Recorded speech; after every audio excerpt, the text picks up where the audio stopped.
end up, going missing or unfortunately end up being found dead. I mean, look at Dr. Sebi. You have, I don't know her name because, like I said, I don't be on social media like that, but she's a Caucasian woman. She has, like, long hair. She's a lot older, and she was, like, on social media telling people what type of teas they should drink, like dandelion teas to prevent certain, like, health issues.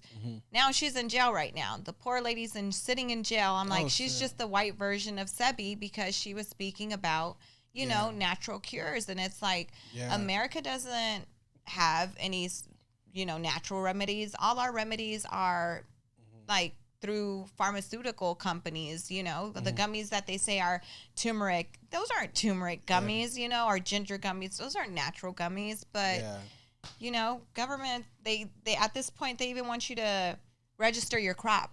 So if you have a crop at your house, you want me to register that I have a crop so you can come and kill my crop? Like, they trying to kill us. It's wild. Like, the food is not really good for us. You know what I mean? It's processed. Not only is it hella processed, there's different GMO things in it. And the food is really bad. And if you don't believe me, go look at other countries and look at the rules that they have in place for their foods. Like, some of the foods that we have are not even allowed in other countries. Like, they're like, get that shit up out of here. So, it's conspiracies. With a grain of salt. I want to hear it. You know what I mean? I agree. If you got something that is a little bit different way of thinking, I want to hear what it is. That way I can compare it to what I know. Yep. And see 100%. What that's like. Do you believe in energy? Yes. Yes. Yes. I've seen people where they come next to me and I'm like, don't talk to me. Actually, move away from me because your energy is, you feel like a demon, okay? Like, you feel sneaky as fuck to me. I can't trust that you wouldn't put something in my food. Like, yes. What about you? Yeah. That intuitiveness energy is something that I've learned. That's another thing that I think that helped me in my previous lives was just reading energy. And just knowing when to move and when not to move and who to trust and not to trust. And energy is big. Yeah. It's a big one. Especially when you're dealing with people that are in survival. Yes. And or unhealed people. Yes. You know what I mean? So that you don't become one of them and that you're not affected by them as well.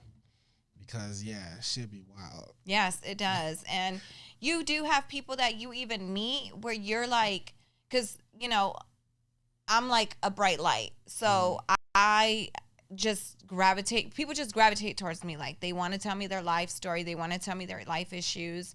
You know, I'm their support system. And I take and hear a lot from people. Yeah. Their worries then become my worries, even though I try not to.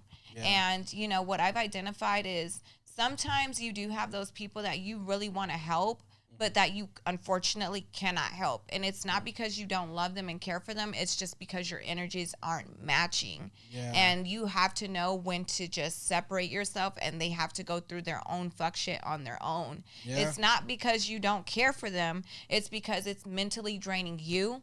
And I've always been the type of person, I don't mind helping anybody out. I'm there for you as a friend, as a support system. You know, if you are throwing an event, you need me to pull up, the pull-up game is real. Yeah. But if it's taking away from me and my emotions at that time, I have to know when to separate, you know? Yeah. Have you ever run into a situation where, like, it's like your road dog or, like, your person